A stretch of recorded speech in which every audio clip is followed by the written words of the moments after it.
RJD के राष्ट्रीय महासचिव श्याम रजक हमारे साथ हैं, उनसे हम बात करते हैं। पहला आपसे रिएक्शन है लेना चाहूँगा कि कर्पूरी ठाकुर को जो भारत रत्न देने का जो ऐलान हुआ है, इसको आप किस तरह से देखते हैं आरजेडी के राष्ट्रीय महासचिव? केंद्र सरकार के प्रति धन्यवाद देना चाहता हूं। जननायक कर्पूरी ठाकुर को भारत रत्न की उपाधि मिली, इसके लिए उनको बहुत बहुत धन्यवाद।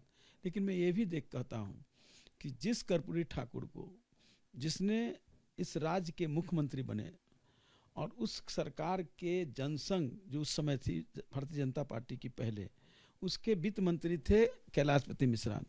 जब कर्पूरी ठाकुर ने मुंगड़ी लाल आयोग का रिपोर्ट को आधार पर आरक्षण देने का काम किया, तो वही जनसंघ जो आज बीजेपी है, उसने कर्पूरी ठाकुर को सरकार को गिरा देने का काम किया। दूसरा चीज, जब बीपी सिंह की सरकार बनी, जब मंडल आयोग लागू करने का काम किया, तो यही जनसंघ जो भारतीय जनता पार्टी थी, जिसके अटल बिहारी वाजपेयी विदेश मंत्री थे, और जनसंघ थी मानी भारतीय जनता पार्टी थी, जिसने बीपी सिंह की सरकार को गिराने का काम किया। यानी कर्पूरी ठाकुर ने जो आरक्षण की बात, दबे कुचले वंचित लोगों के अधिकार की बात जब कहने का काम किया, तो उनके सरकार की भी गिराई और उनके विचारों पर चलने वाले बीपी सिंह की सरकार को गिराई। इसका मतलब कि उनके मन में कहीं ना कहीं वंचितों के प्रति घृणा है, वो मनोवाद लाना चाहते हैं। लेकिन फिर भी मैं इसलिए धन्यवाद देना चाहता हूँ, बहुत दिनों के बाद उन्होंने प्रायश्चित के रूप में हमारे नेता जननायक कर्पूरी ठाकुर को भारत रत्न दिया। आप मानते हैं कि प्रायश्चित के तौर पे ऐसा किया है, लेकिन आप ये कह रहे हैं कि वंचितों के प्रति उनके दिल में कोई स्थान या प्रेम नहीं है। मुझे दूसरा सवाल का जवाब दीजिए, जिसकी बड़ी चर्चा है। नीतीश कुमार जी ने जो धन्यवाद रैली की, उसमें पीएम मोदी को थैंक यू तो कहा ही, साथ में परिवारवाद पे बड़ी बात कह दी, बड़ी चोट की परिवारवाद पे। इसका उन्होंने जिस संदर्भ में कहा उसको आप समझिए। उन्होंने कहा कि कर्पूरी ठाकुर, एक संदर्भ था, मुझे वो संदर्भ याद है, भारतीय लोक दल के अध्यक्ष होते थे वहाँ वशिष्ठ नारायण सिंह समस्तीपुर के। वो बहुत प्रेशर दिए थे कर्पूरी ठाकुर को कि रामनाथ ठाकुर को टिकट दिया जाए। कर्पूरी ठाकुर ने जब परेशान हो गए तो उन्होंने कहा कि ऐसा करो वशिष्ठ कि उनको टिकट दे दो, मैं चुनाव नहीं लड़ूंगा।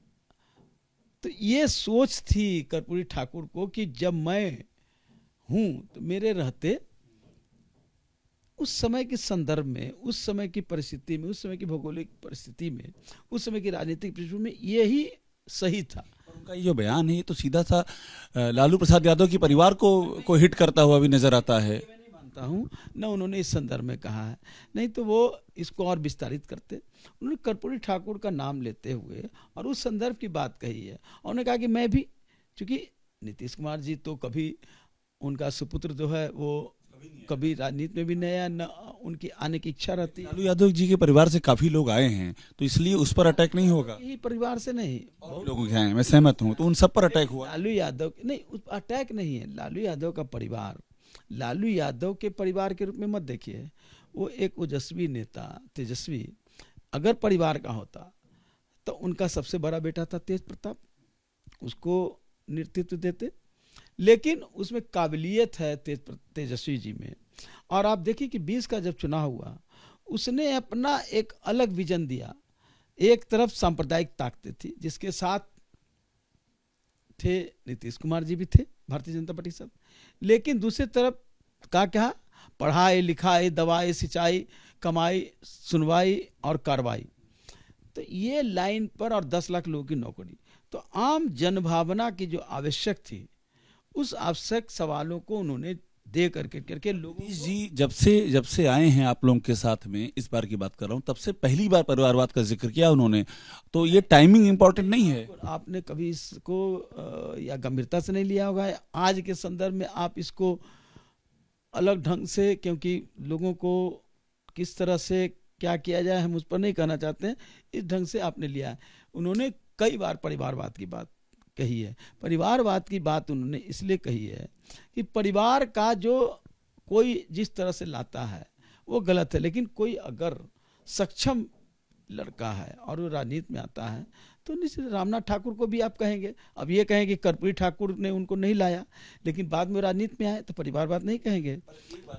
ये इस पे आखिरी सवाल है, फिर अगले मुद्दे पे जाऊंगा। लेकिन उसमें कई एग्जाम्पल हैं, राबड़ी जी हैं, मीसा भारती हैं, तेज प्रताप हैं, तेजस्वी हैं, एक नहीं बल्कि कई एग्जाम्पल है, 4 मैंने आपको अभी गिना दिए। मैं तो कह रहा हूँ कि राबड़ी जी का आना अलग संदर्भ था, तेजस्वी जी का आना अलग संदर्भ है, मीसा जी का आना अलग संदर्भ है, और सब समय के परिस्थिति को अगर आप विश्लेषण करेंगे बहुत लंबा हो जाएगा।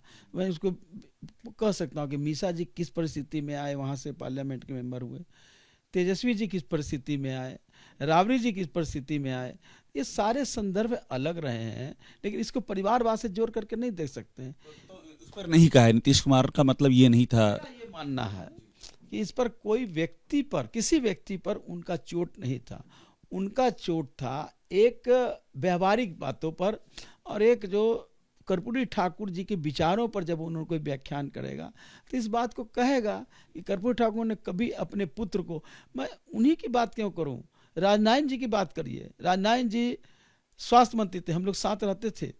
जब उनकी पत्नी जब आई, त्रिमूर्ति लेन में उनका जो आवास था, तो गुस्सा में उनको दरवाजे से बाहर कर दिया, कहा कि ये सरकारी मकान है, इसमें मेरी पत्नी क्यों रहेगी। एक बात मुझे आखिर में बता दीजिए कि नीतीश कुमार का क्या फिर से कुछ बीजेपी के साथ जाने का आपको दिखाई देता है? टाइमिंग की बात है, जिस तरह की बातें सामने आ रही हैं। नीतीश कुमार जी जिस राजनीति को कर रहे हैं और जिस राजनीति से वो आए हैं, अलग है कि कुछ परिस्थितियों में उन्होंने भारतीय जनता पार्टी के साथ गठबंधन बनाया है, लेकिन आज की परिस्थिति है, आज की परिस्थिति में नीतीश कुमार जी कहीं भी किसी भी तरह इस सोच का कोई लोग आकलन करते हैं तो ये माना जाएगा कि कहीं ना कहीं वो इस इंडिया गठबंधन को या जो समाजवाद को तोड़ने की साजिश कर रहे हैं, और वो तोड़ना चाहते हैं, लेकिन ये टूटने वाला नहीं है। ये जिस तरह से अल्ट्राटेक सीमेंट की प्रचार होती है ना, वही है कि इतनी गठबंधन लालू यादव और नीतीश कुमार जी में, दोनों भाइयों में हुआ है कि अब सपने की भी बात नहीं टूटने वाला है वो। और तेजस्वी यादव को सीएम बनने का, बिहार के सीएम बनने का जो आप लोगों का, यादव को सीएम बनने की इतनी हड़बड़ी नहीं है, अभी बहुत समय है उम्र, और जनता ने इनको सीएम के रूप में वोट दिया था 2020 में। अलग है कि कुछ कमी के कारण, कुछ साजिश के कारण वो नहीं बन पाए, लेकिन इतनी हड़बड़ी नहीं है। हमारे सामने, तेजस्वी के सामने, राष्ट्रीय जनता दल के सामने, जनता दल के सामने, सभी जो गठबंधन के लोगों के सामने पद से ज़्यादा भारतीय जनता पार्टी के कृत्यों, कारनामों के खिलाफ उनको परास्त करने का है। तो श्याम रजक जी हैं बात करते हुए, और ये बात कहते हुए कि जो नीतीश कुमार ने कहा है उसका आशय कहीं से भी आरजेडी के ऊपर या लालू प्रसाद यादव के परिवार के ऊपर बिल्कुल नहीं है। और दूसरी बात ये भी कह रहे हैं कि ये जो गठबंधन है नीतीश कुमार और लालू यादव का, ये बहुत ही मजबूत है, इसमें कोई फर्क पड़ने वाला नहीं है। कैमरामैन मोहित के साथ अभिषेक उपाध्याय, एबीपी न्यूज़, पटना।